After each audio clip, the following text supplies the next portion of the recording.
क्या आपको पता है कि महाभारत में एक ऐसा राजा भी था जो हस्तिनापुर के सिंहासन पर बैठा था, जिसके पास एक महान राजवंश की जिम्मेदारी थी और जो खुद भी एक बेहद शक्तिशाली योद्धा था।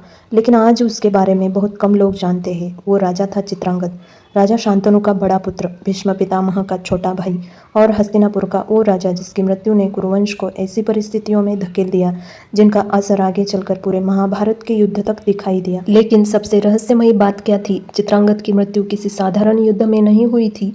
उनका सामना हुआ था एक ऐसे गंधर्व से जिसका नाम भी था चित्रांगद। एक इंसान और एक गंधर्व, दोनों का नाम एक। और फिर शुरू हुआ ऐसा युद्ध जो सिर्फ एक दिन या एक महीने तक नहीं चला, बल्कि 3 वर्षों तक चलता रहा। लेकिन आखिर एक राजा को अपने ही नाम वाले गंधर्व से युद्ध करने की जरूरत क्यों पड़ी? उस युद्ध में ऐसा क्या हुआ कि हस्तिनापुर का राजा ही मारा गया? और चित्रांगद की मृत्यु के बाद ऐसा क्या हुआ कि आगे चलकर धृतराष्ट्र, पांडु, विदुर, कौरव और पांडवों की पूरी कहानी का रास्ता खुल गया?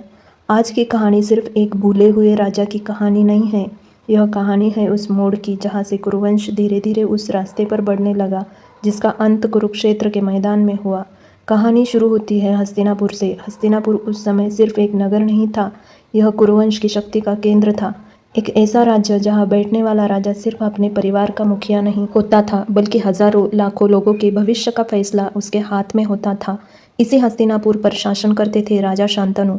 शांतनु एक पराक्रमी और प्रसिद्ध राजा थे। उनके जीवन में 2 स्त्रियों का विशेष स्थान रहा। पहली थी देवी गंगा और दूसरी थी सत्यवती। देवी गंगा से शांतनु को एक पुत्र प्राप्त हुआ, उसका नाम था देवव्रत। यही देवव्रत आगे चलकर संसार में भीष्म के नाम से प्रसिद्ध हुए। भीष्म सिर्फ एक महान योद्धा नहीं थे, वो ऐसे व्यक्ति थे जिन्होंने अपने पिता की खुशी के लिए अपना पूरा जीवन बदल दिया था।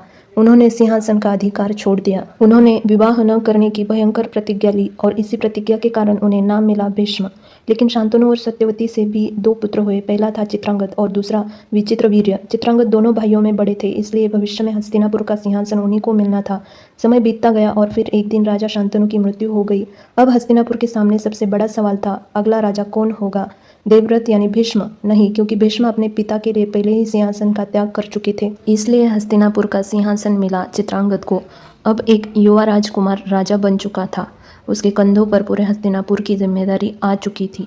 और चित्रांगद कोई कमजोर राजा नहीं थे। महाभारत में उन्हें एक शक्तिशाली और पराक्रमी योद्धा के रूप में वर्णित किया गया है।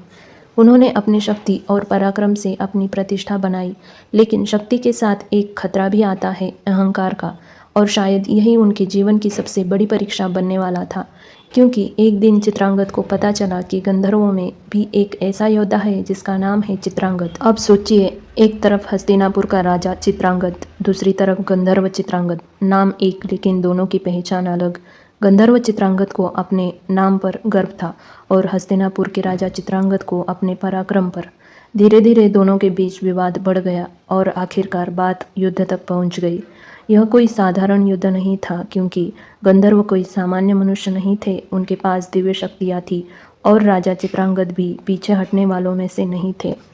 फिर दोनों आमने सामने आए। एक तरफ हस्तिनापुर की सेना और उसका राजा, दूसरी तरफ गंधर्वों की शक्ति, और शुरू हुआ भयंकर संघर्ष। दिन बीतते गए, लेकिन युद्ध समाप्त नहीं हुआ। 1 साल, फिर दूसरा साल और फिर तीसरा साल। कल्पना कीजिए, 3 साल तक चलता हुआ युद्ध, 3 साल तक एक ऐसा संघर्ष जिसमें एक तरफ था हस्तिनापुर का राजा और दूसरी तरफ था गंधर्व चित्रांगद।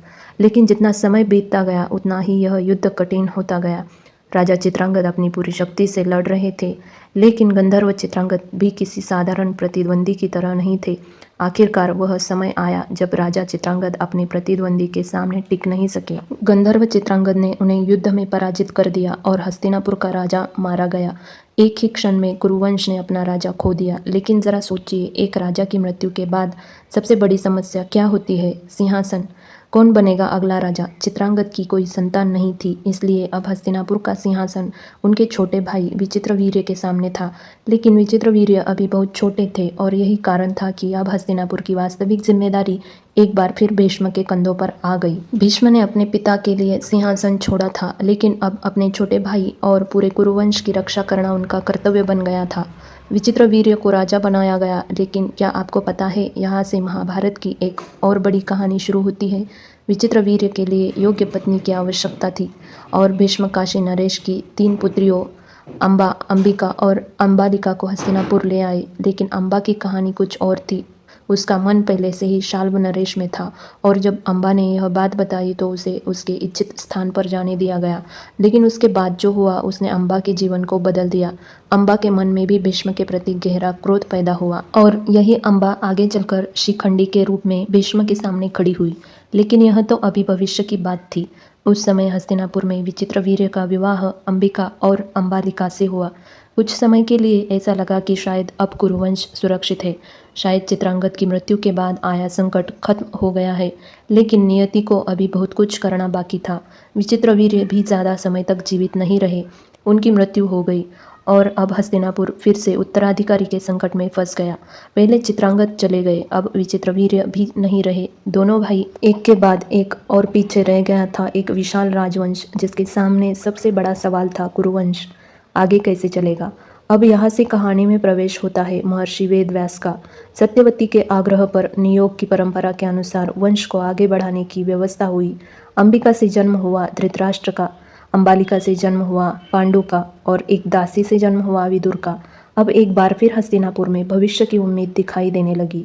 लेकिन इस पूरी कहानी को ध्यान से देखिए। अगर चित्रांगद लंबे समय तक जीवित रहते तो क्या विचित्रवीर्य इतनी जल्दी राजा बनते? अगर विचित्रवीर्य इतनी जल्दी राजा नहीं बनते तो क्या घटनाएं उसी तरह आगे बढ़ती? और अगर घटनाएं अलग होती तो क्या धृतराष्ट्र और पांडु के जन्म की परिस्थितियां भी वैसे ही होती? हम निश्चित रूप से नहीं कह सकते। इतिहास में अगर ऐसा होता तो क्या कोई निश्चित उत्तर नहीं होता। लेकिन इतना ज़रूर है, चित्रांगद की मृत्यु के बाद घटनाओं की एक ऐसी श्रृंखला शुरू हुई जो आगे चलकर पूरे कुरुवंश को प्रभावित करने वाली थी। धृतराष्ट्र से जन्मे कौरव, पांडव से जन्मे पांडव और फिर शुरू हुआ 2 पीढ़ियों के बीच संघर्ष।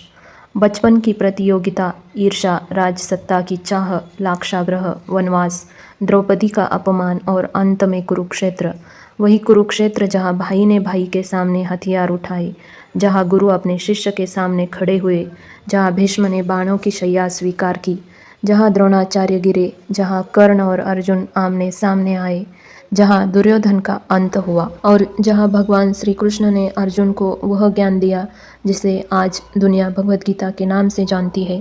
लेकिन इस पूरी महागाथा के बहुत पीछे जाए तो हमें एक ऐसा नाम मिलता है जिसे लोग अक्सर भूल जाते हैं, चित्रांगद। वो राजा जिसकी कहानी कुछ ही घटनाओं में समाप्त हो गई, लेकिन जिसकी मृत्यु के बाद कुरुवंश का भविष्य लगातार बदलता चला गया। अब सवाल यह है, इतने बड़े राजवंश का राजा होने के बावजूद चित्रांगद की कहानी इतनी कम क्यों सुनाई जाती है? क्योंकि महाभारत में कुछ पात्र ऐसे हैं जिनका जीवन लंबा नहीं था। उनके पास बड़े बड़े संवाद नहीं थे, उन्होंने कुरुक्षेत्र में हजारों सैनिकों का नेतृत्व नहीं किया, लेकिन फिर भी वो इस महान कथा की कड़ियों में शामिल थे। चित्रांगद भी उन्हीं में से एक थे। उनकी कहानी हमें यह समझाती है कि इतिहास में किसी व्यक्ति की अहमियत हमेशा इस बात से तय नहीं होती कि उसके बारे में कितने पन्ने लिखे गए। कभी कभी कोई व्यक्ति कहानी के बीच में कुछ समय के लिए आता है और फिर चला जाता है, लेकिन उसके जाने के बाद जो खाली जगह बनती है उसे भरने के लिए आने वाले लोग पूरी कहानी की दिशा बदल देते हैं। चित्रांगद की मृत्यु के बाद भीष्म ने अपने भाई के लिए सब कुछ संभाला। विचित्रवीर्य आए फिर चले गए, धृतराष्ट्र आए, पांडु आए, विदुर आए, फिर पांडव और कौरव आए और अंत में कुरुक्षेत्र आया। यानी चित्रांगद की कहानी सिर्फ चित्रांगद की कहानी नहीं है, यह उस पहली बड़ी कड़ी की कहानी है जिसके बाद कुरुवंश की घटनाएं तेजी से आगे बढ़ती चली गई। और शायद यही वजह है कि चित्रांगद का नाम हमें याद रखना चाहिए, क्योंकि महाभारत सिर्फ अर्जुन, कृष्ण, कर्ण और भीष्म की कहानी नहीं है। महाभारत उन अनगिनत लोगों की भी कहानी है जिनके फैसलों और मृत्यु ने आने वाले इतिहास को आकार दिया। चित्रांगद ने शायद कभी नहीं सोचा होगा कि उनके जीवन का अंत आने वाली पीढ़ियों के लिए इतनी बड़ी घटनाओं का कारण बनेगा। उन्होंने शायद यह भी नहीं सोचा होगा कि एक दिन उनका नाम महाभारत के विशाल इतिहास में इतना पीछे छूट जाएगा। लेकिन यही तो इतिहास की विडंबना है, जिसका जीवन कभी राजमहल के केंद्र में था, उसका नाम कभी कभी आने वाली पीढ़ियों की यादों के किनारे पर जाकर रह जाता है। चित्रांगद राजा शांतनु का पुत्र, भीष्म का भाई, हस्तिनापुर का राजा, एक महान योद्धा और उस युद्ध का योद्धा जिसका प्रतिद्वंदी भी उसी नाम से जाना जाता था। 3 साल तक युद्ध चला और अंत में चित्रांगद हार गए। लेकिन उनकी मृत्यु के बाद शुरू हुई घटनाओं की श्रृंखला सदियों बाद भी लोगों को महाभारत की कहानी सुनाने पर मजबूर करती है। तो अगली बार जब आप भीष्म का नाम सुने एक पल के लिए उनके छोटे भाई चित्रांगद को भी याद कीजिएगा, क्योंकि कभी कभी इतिहास के सबसे महत्वपूर्ण पात्र वही होते हैं जिनकी कहानी सबसे कम सुनाई जाती है। और शायद चित्रांगद की कहानी हमें यही सिखाती है, हमारी ज़िंदगी कितनी लंबी है यह हमेशा हमारे हाथ में नहीं होता, लेकिन हम अपने जीवन में क्या छोड़कर जाते हैं उसका असर हमसे कहीं ज़्यादा लंबे समय तक रह सकता है। चित्रांगद की कहानी यही समाप्त होती है, लेकिन उनकी मृत्यु के बाद शुरू हुई कहानी अभी बहुत लंबी थी, क्योंकि अब हस्तिनापुर में एक नई पीढ़ी जन्म लेने वाली थी। धृतराष्ट्र, पांडु, विदुर और आगे चलकर कौरव और पांडव, और इन्हीं से शुरू होगी वो कहानी जिसका अंत होगा कुरुक्षेत्र के मैदान में। अगर आपको महाभारत के ऐसे ही कम सुने गए पात्रों की कहानियाँ पसंद आती है तो वीडियो को लाइक करें और कमेंट में लिखें जय श्री कृष्ण। और ऐसी ही अनसुनी और रहस्यमयी महाभारत की कहानियों के लिए चैनल को सब्सक्राइब ज़रूर करें। जय श्री कृष्ण।